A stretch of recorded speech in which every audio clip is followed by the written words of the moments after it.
नमस्कार।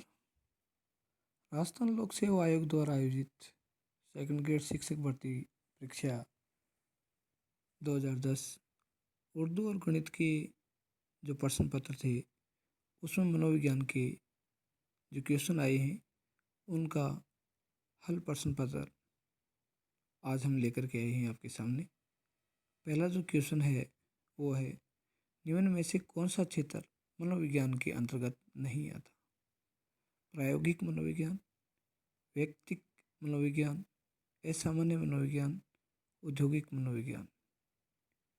निम्नलिखित में से कौन सा क्षेत्र मनोविज्ञान के अंतर्गत नहीं आता है? तो इसमें सबसे जो उत्तर है वो है व्यक्तिक मनोविज्ञान।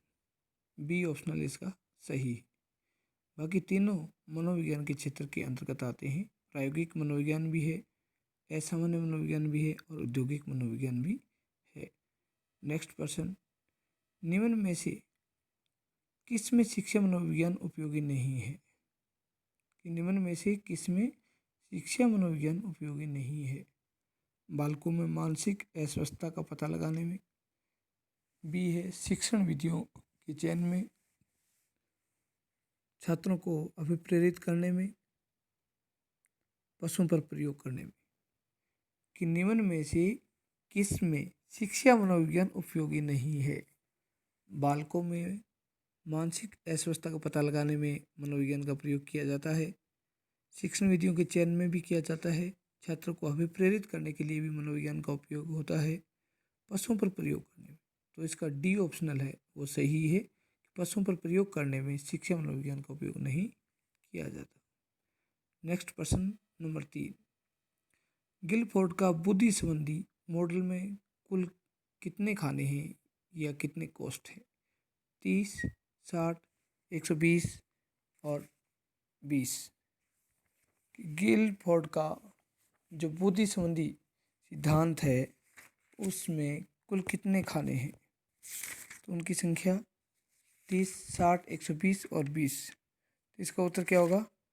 120। नेक्स्ट क्वेश्चन है, किसी 10 वर्षीय बालक की मानसिक आयु 14 वर्ष है तो वह क्या कहलाएगा? मंदबुद्धि बालक कहलाएगा, पिछड़ा बालक कहलाएगा, प्रतिभाशाली कहलाएगा या जड़ बुद्धि कहलाएगा? किसी बालक की मानसिक आयु 14 वर्ष और शारीरिक आयु 10 वर्ष है तो वह क्या कहलाता है? वह प्रतिभाशाली बालक कहलाता है। 5वां क्वेश्चन, एक बालक अनुपयोगी प्लास्टिक थैलियों से कलात्मक वस्तुएं बनाता है, ये दर्शाता है। एक बालक अनुपयोगी प्लास्टिक थैलियों से कलात्मक वस्तुएं बनाता है तो ये दर्शाता है पिछड़ा बालक, मंदबुद्धि बालक, प्रतिभाशाली और सृजनशीलता। तो इसे सृजनशीलता कहा जाएगा। जब कोई भी बालक अनुपयोगी प्लास्टिक थैलियों को बीन करके उनसे कोई कलात्मक वस्तुओं का निर्माण करता है, अपनी कलाओं को निर्माण करता है, तो उसे सृजनशीलता कहा जाता है। नेक्स्ट प्रश्न है प्रश्न नंबर 6, एक बालक जो गणित के अतिरिक्त अन्य विषयों में सामान्य है जबकि गणित में बहुत निम्न उपलब्धि रखता है, ऐसे बालक को निम्न में से किस श्रेणी में रखा जाता है? प्रतिभाशाली बालक, सृजनशीलता बालक, पिछड़ा बालक और मंदबुद्धि बालक। कि ऐसा बालक जो गणित के अतिरिक्त अन्य विषयों में सामान्य है जबकि गणित में बहुत निम्न उपलब्धि रखता है, ऐसे बालक को किस श्रेणी में रखा जाएगा? तो इसका उत्तर होगा सी, पिछड़ा बालक। नेक्स्ट प्रश्न है कि एक वयस्क का कठिन परिस्थितियों में रोना, एक वयस्क का कठिन परिस्थितियों में बच्चों की तरह रोना किस प्रकार की प्रतिरक्षा प्रणाली है? प्रक्षेपण, दूसरा है प्रतिगमन, उदातीकरण और उपयुक्त सभी। प्रक्षेपण का मतलब कि अपनी असफलता का दोष किसी अन्य पर लगाकर समायोजन स्थापित करना प्रक्षेपण कहलाता है। जैसे नाच न जाना आंगन टेढ़ा, तो प्रक्षेपण इसका उत्तर नहीं है। दूसरा है प्रतिगमन, तो प्रतिगमन का अर्थ ही होता है कि जो वर्तमान स्थिति व्यक्ति को तनाव देती है उससे बचने के लिए अपनी पूर्व स्थिति की ओर लौट जाना प्रतिगमन कहलाता है। जैसे एक वयस्क व्यक्ति का बच्चे की तरह फूट फूट कर रोना। सी है उदातीकरण। उदातीकरण में भी उन व्यक्ति अपने दूसरे व्यक्ति की, जो सफल व्यक्ति है, उसके गुणों की तुलना करना उदातीकरण कहलाता है। इसका जो उत्तर है वो कौन सा है? बी, प्रतिगमन। प्रतिगमन या प्रत्यावर्तन, तो इसका उत्तर होगा बी। इकाई योजना उपागम के प्रवर्तक थे Morrison, Kilpatrick, Herbert Spencer, John बीवी। तो इसका उत्तर क्या हो जाएगा? मॉरिसन। इकाई योजना या उपागम के प्रवर्तक कौन है? मॉरिसन है। ए ऑप्शनल सही है। साझा का पाठ समझाने हेतु एक अध्यापक अनुपात समानुपात पर कुछ प्रश्न पूछता है। कौन से प्रकार के प्रश्न पूछ रहा है?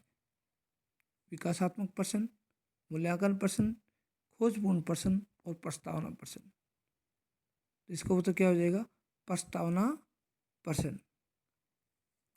नेक्स्ट क्वेश्चन है क्वेश्चन नंबर 10। एक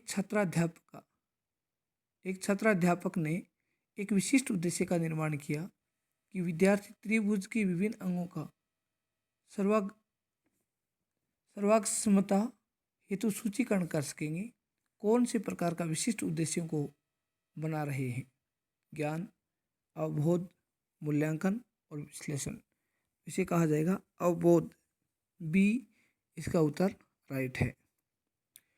नेक्स्ट क्वेश्चन है क्वेश्चन नंबर 11। नकारात्मक व्यवहार विकास की किस अवस्था में सामान्य देखा जाता है? कि नकारात्मक जो व्यवहार है, नेगेटिव बिहेवियर डेवलपमेंट, किस अवस्था में सामान्यतः देखा जाता है? शैशवावस्था, बाल्यावस्था, किशोरावस्था, प्रौढ़ावस्था। तो नकारात्मक जो व्यवहार है वो बाल्यावस्था में सर्वाधिक देखा जाता है। तो इसका उत्तर बी सही है, बाल्यावस्था। निम्नलिखित में से सीखने के लिए अभिप्रेरित करने का सबसे उपयुक्त तरीका कौन सा है? कि निम्नलिखित में से सीखने के लिए अभिप्रेरित करने का सबसे उपयुक्त तरीका कौन सा है? दंड का भय यानी पीटना, पुरस्कार का प्रलोभन देना, ये बताना कि ये प्रकरण बहुत महत्वपूर्ण है, ये बच्चों के अनुभव से। तो अभिप्रेरित करने के लिए सबसे उपयुक्त तरीका कौन सा होगा सीखने के लिए? ये बताना कि ये प्रकरण है बहुत ही महत्वपूर्ण है। सी इसका उत्तर सही होगा। कि नहीं तो दंड के द्वारा बच्चा भय के द्वारा पढ़ेगा, न पुरस्कार या प्रलोभन के द्वारा कुछ सीख सकता, और नहीं बच्चों के अनुभव से। तो ये बताना होगा कि ये प्रकरण आपके लिए बहुत ही महत्वपूर्ण है। Question number 13। इनमें से कौन सा करते बाल अपराध नहीं है? नशा करना, कक्षा में नींद आना या निकालना, कक्षा से भाग जाना और झूठ बोलना। कि इनमें से कौन सा करते बाल अपराध नहीं है? पहला नशा करना, नशा करना के बाल अपराध है। उसके बाद में कक्षा से भाग जाना, ये भी बाल अपराध है। झूठ बोलना और कक्षा में नींद आना या निकालना। तो बी ऑप्शनल इसका सही है। कक्षा में नींद आना या निकालना ये बाल अपराध में नहीं आता है, करते बाल अपराध। तो इसका उत्तर क्या हो जाएगा? बी। सीखने का अंतर्दृष्टि सिद्धांत किसकी देन है? गेस्टाल्टवादियों का, थॉर्नडाइक का, सीएल हल्का, वुडवर्थ का। तो सीखने का अंतर्दृष्टि सिद्धांत की देन है वो किसकी है? गेस्टाल्टवादियों की। तो इसका उत्तर क्या हो जाएगा? ए, गेस्टाल्टवादियों का, जिन्होंने चिंपांजी नाम के बंदर पे अपना प्रयोग किया, जिसे सूज का सिद्धांत भी कहा जाता है। टीएटी परीक्षण में कार्ड की संख्या है, तो टीएटी परीक्षण में कार्ड की संख्या, तो टीएटी इसका पूरा नाम है प्रासंगिक अंतर्बोध परीक्षण, जो मॉर्गन एवं मोरे ने 1925 में दिया। टीएटी परीक्षण में जो कार्डों की संख्या है वो कितनी है? 20, 26, 28, 30। इसका उत्तर क्या हो जाएगा? 30, जिसमें से 10 कार्ड हैं वो पुरुष की, 10 कार्ड स्त्री के और 10 कार्ड स्त्री और पुरुष दोनों की होते हैं। इस आधार से टीएटी परीक्षण में कार्डों की संख्या वो कुल कितनी है? 30 है। ये भर्ती परीक्षा 2010 के अंदर आए हुए मनोविज्ञान के महत्वपूर्ण क्वेश्चन हैं। आगे भी आपको भर्ती परीक्षा में आए हुए जो मनोविज्ञान से संबंधित क्वेश्चन है उनके बारे में अध्ययन करेंगे।